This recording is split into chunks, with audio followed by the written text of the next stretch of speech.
የሰው ልጅ ስሜቱ ከባድ ከሆነ ምናልባት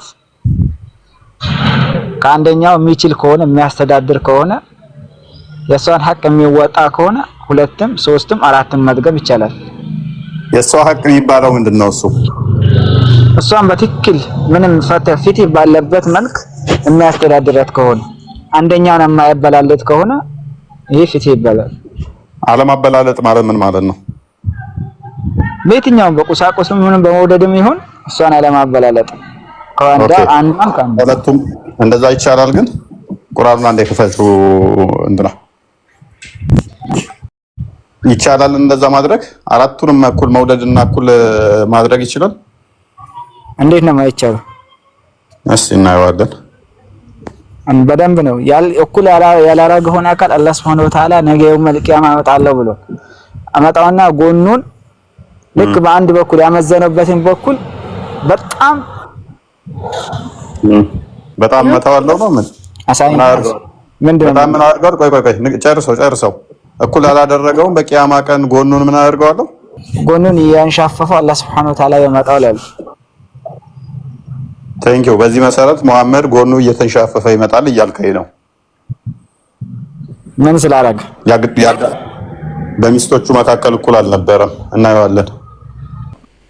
አንብቤው። እሺ በየቲሞችም ማግባትን አለማስተካከላችሁን ብትፈሩ ዝሙትንና ከተወሰነላችሁ በላይ ማግባትን ፍሩ ይላል። ከሴቶች ለእናንተ የተዋበላችሁን 2 2 3 3 4 4 አግቡ።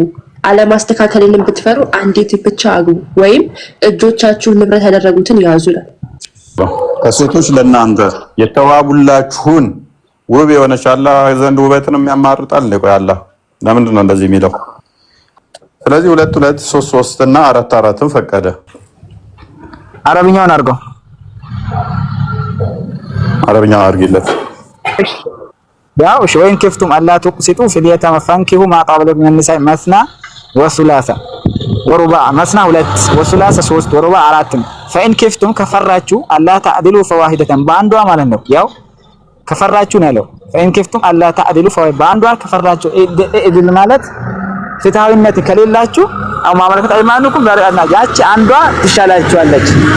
አንዷን በትክክል አርጉ ይያለ አይ አንዷ ችግር የለውም። 4 ብቻ የሚላለው ያ 4 አለ እኮ ወሩባ አለ 40 ማለት 4 ነው። ቆይ 2 2 ወይንም 3 ወይንም 4 አገባለህ 4 አገባለህ 4 ብቻ ይላል። እሺ ምን ወይንም ማለት እኮ በቃ በአራት ቆማው ያቆመ ማለት ግን አልዘጋውማ በሐዲስ ብቻ ተናግሯል ረሱል ሰለላሁ ዐለይሂ ወሰለም። ሐዲስ ሌላ ነው ቁርአንና ነው። እሺ እንለው ሐዲስ ተናግሯል። ያው ይሄን መሰረት አድርጎ ረሱል ሰለላሁ ዐለይሂ ወሰለም ተናግሯል። ለምሳሌ 4 እስከ 4 ድረስ ለኡመቴ ተፈቅዶላቸዋል ብሏል። አብዱ ችግር የለውም። እሱ አዲሱን እንሄዳለን። እዚህኛው ላይ አለመኖሩ ከተማመንን ሎክ ዋና ፖይንታችን ይሄ አይደለም በመሰረቱ። እሺ 1 ያገባል፣ 2 ያገባል፣ 3 ያገባል፣ 4 ያገባል ተፈቅዶለታል። ምንድነው ቅድም ያልከኝ? ማስተካከል አለበት አልከኝ አይደለ? ምን ሆነ ማስተካከል? ምን ሆነ? በሚስቶቹ በአራቱ መካከል እኩል ፍትሃዊ ይሆናል ብለህ ታምናለህ? አዎ ይሆናል። በደንብ ነው። ካልቻለ ማለት ይኸውልህ አሁን ግዴታ እኮ አይደለም፣ ግን ተፈቅዶለታል። ካልቻልክ ግን አንዷ ትበቃለች ነው በቃ። እሺ አንዷ ብቻ ሳይሆን ማስተዳደር ማችል ከሆነ አንዷ ትብቃ፣ ካልሆነ ቅጣት አለበት፣ ወንጀል አለበት ነው። እጆቻቸው ጨበጡት ማለት ነው ማለት ነው። አንዷ ብቻ አይደለችም እጆቻቸው ጨበጧቸው ወይም ማለት ነው ማለት ነው። ስለ አማርኛ አላውቅም። ይተው አማርኛ አልፈልግም። የአረብኛው ነው የሚሄደው። አማርኛ ስተላልፍ ብዙ ጊዜ ይሳስ አረብኛውን ቀጥል። እሺ ነገርኩ እኮ ፈሰርኩልህ። ቆይ እኮ ቀጥላ በእጆቻቸው ጨበጠው የሚለው በእጆቻቸው ያዛቸው ምን ማለት ነው? እና አው ማመለከት አይማንኩ በእጆቻቸው ያዛቸው አንዷን ማለት መጀመሪያዋን ለምሳሌ መጀመሪያ ገባታ አይደለም ወይም ማለት እኮ ወይም ማለት ምን ማለት ነው? ስለዚህ እንደዛማ ከሆነ እኮ ወይም እያለ ባልመጣ ነበር ወንድማችን። ኦር ብሎ የመጣው ልዩነት ስላላቸው ነው።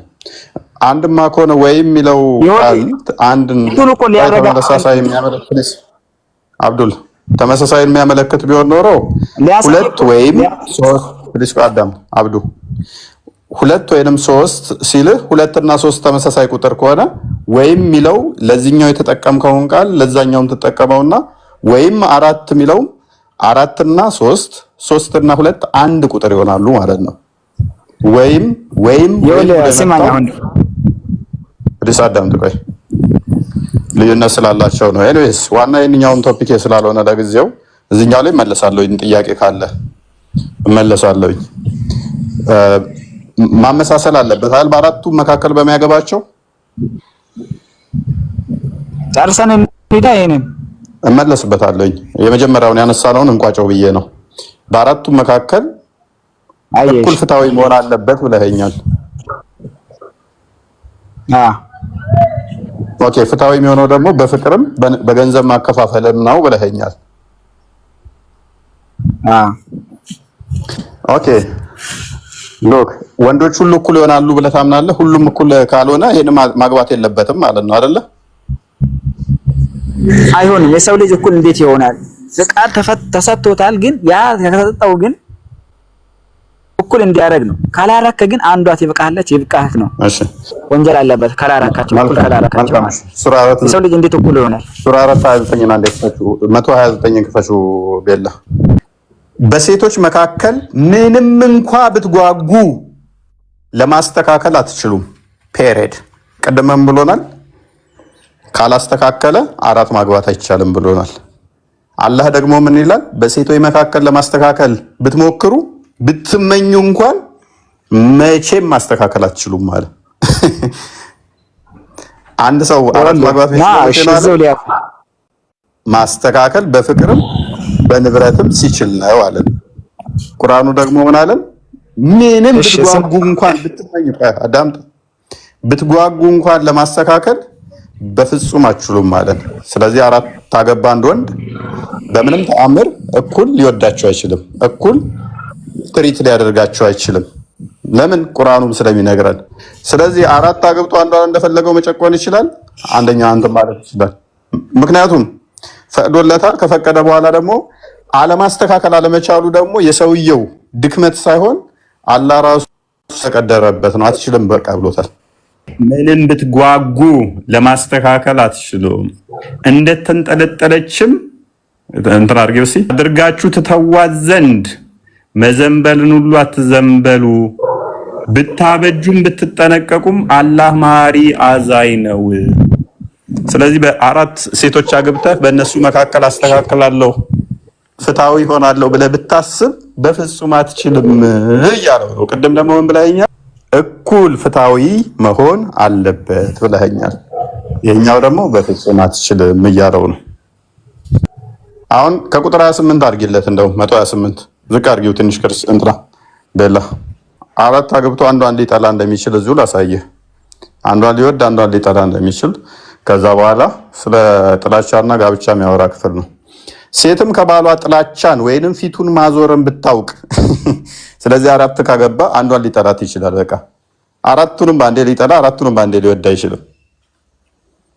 ሴትም ከባሏ ጥላቻን ወይንም ፊቱ ሲያዞር እንደው አራቱንም ባንዴ ፊት ያዞርባቸዋል ብላችሁ ታስባላችሁ? አራት አገባን በላ አንድ ወንድ አራቱንም ባንዴ የሚጠላ ይመስላችኋል? አራቱንም ፊት የሚነሳቸው ባንዴ ይመስላችኋል? በቃ አንዷ ፊት ይነሳል፣ አንደኛዋን ይፈታል። አራቱንም ባንዴ ይፈታና አራት ባንዴ የሚያገባ ይመስላችኋል? ነው አንደኛዋን ይጠላል። በቃ አንደኛዋን የተሻለ ይወዳል። ሴትም ከባሏ ጥላቻን ወይንም ፊት ማዞርን ብታውቅ በመካከላቸው መስማማትን ቢስማሙ በሁለቱ ላይ ኃጢአት የለም፣ መታረቅም መልካም ነው። ነፍሶችም ንፍገት ተጣለባቸው መልካም ብትሰሩ ብትጠነቀቁ አላህ በምትሰሩት ሁሉ ውስጥ አዋቂ ነው። ይሄ ከሳውዳ ጋር የወረደ ምክንያት ነው። ሳውዳ ሙሐመድ ሊፈታት እንደሚችል ስላወቀች ጊዜዋን አሳልፋ ለአይሻ ሰጠች ማለት ነው። ምክንያቱም አይሻን በደንብ ስለሚወድ ሙሐመድ ሌሎቹ ሚስቶቹን እስከዚህም ስለማይወዳቸው ማለት ነው። ቅድም ምን ብሎናል? እኩል ማይወዳቸው ከሆነ በቂያማ ቀን ጎኑ ተዘንብሎ ይመጣል ብሏል። ምን ብሎ ተዘንብሎ ይመጣል?